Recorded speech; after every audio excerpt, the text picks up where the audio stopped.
Hi, this is Kim reading Beyond the Echo Cavern by BreAnna Teschendorf. Chapter 5, Once Inside. It was dark and musty inside the cave, just like you would expect it to be. They were hit by cool air the minute their feet crossed the threshold, and Annika worried that she would be too cold as they moved further in. Charlie made a beeline towards the two rocks that the snake had disappeared between, climbed up on top of them with mountain goat-like agility, laid down so that he could put his head near the water, and looked into the crack the snake had disappeared into. Luckily, besides his trusty red pocket knife, he also carried a small LED flashlight in the other pocket. This he now removed and held in his teeth to look into the small space between the rocks.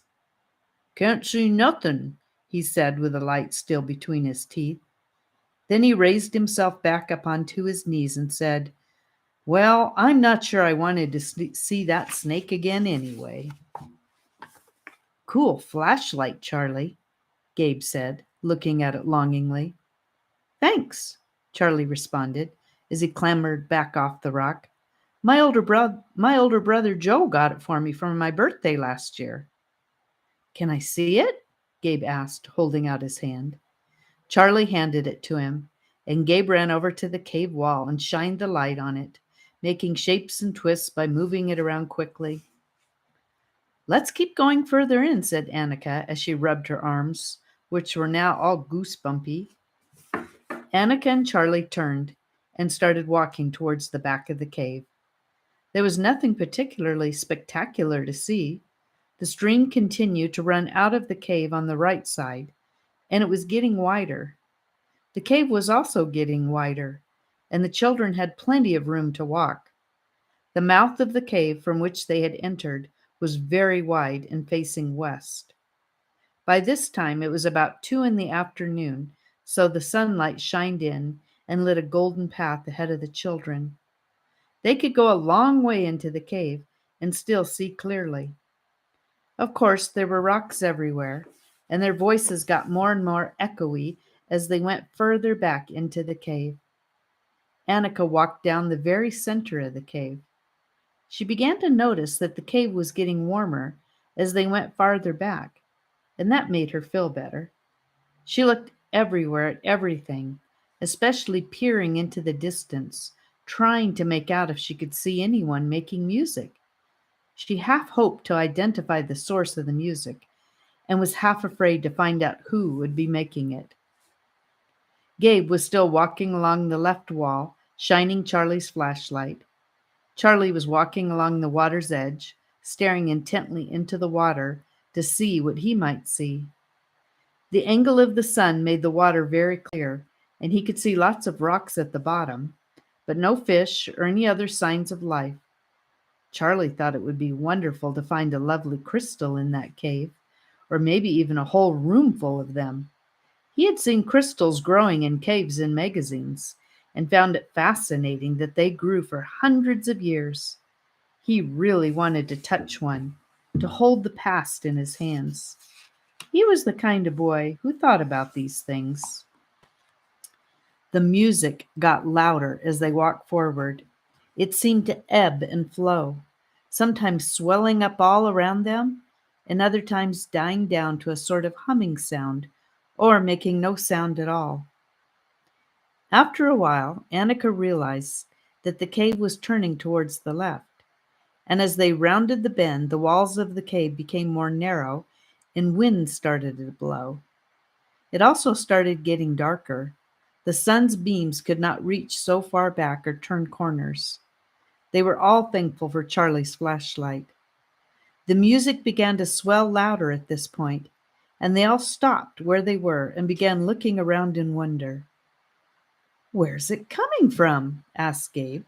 "It sounds like it is coming from right here where we are standing." "Yes, yes, it does," chirped Charlie.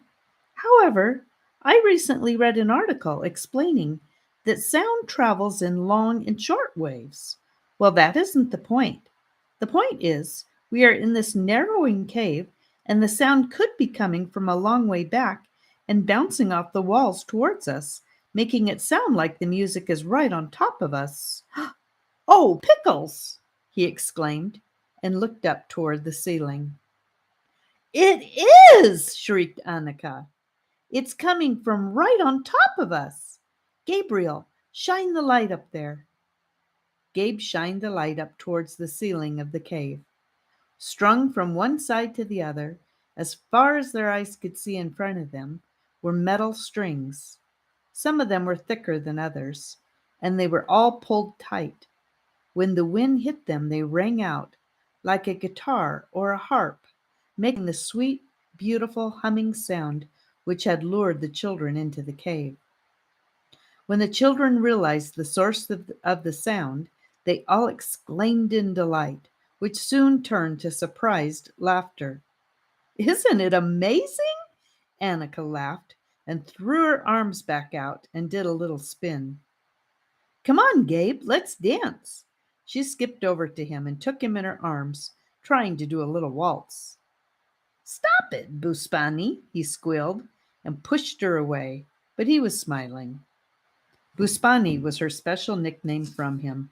When he was little, and he had called her Annie, and when he got a little older to tease her, this had turned into Annie Banani.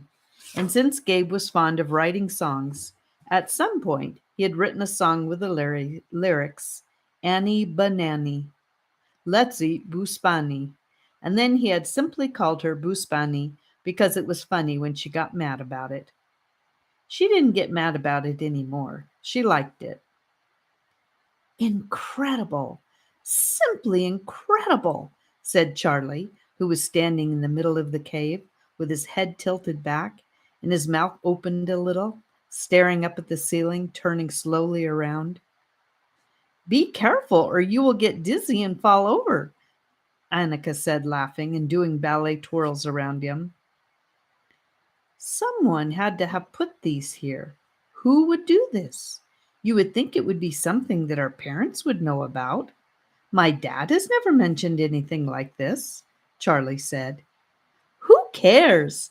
It's lovely, said Annika, as the wind swelled up and the music got louder. Well, what if someone lives here? Charlie said, looking around, suddenly feeling a little bit nervous that they were trespassing on someone's territory. I don't think anyone lives here. People a long time ago must have done it, Annika said in her all-knowing voice. I can't wait to bring Naomi and Sarah here, she breathed excitedly. Don't forget about the snake, Annika, Gabe said seriously.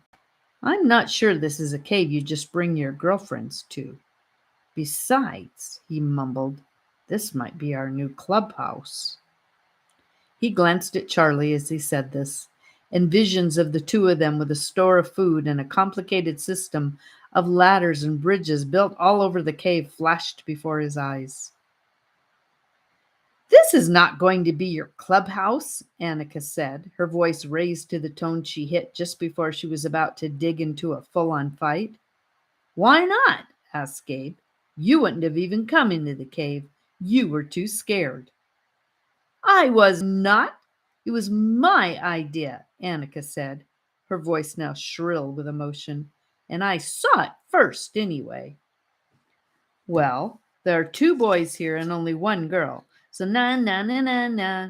We claim it for Boytown. Right, Charlie? Gabe taunted his sister. Charlie's in my class. He doesn't want to play with a little baby like you, Annika shouted. Oh, pickles, look at that! Charlie burst into their argument.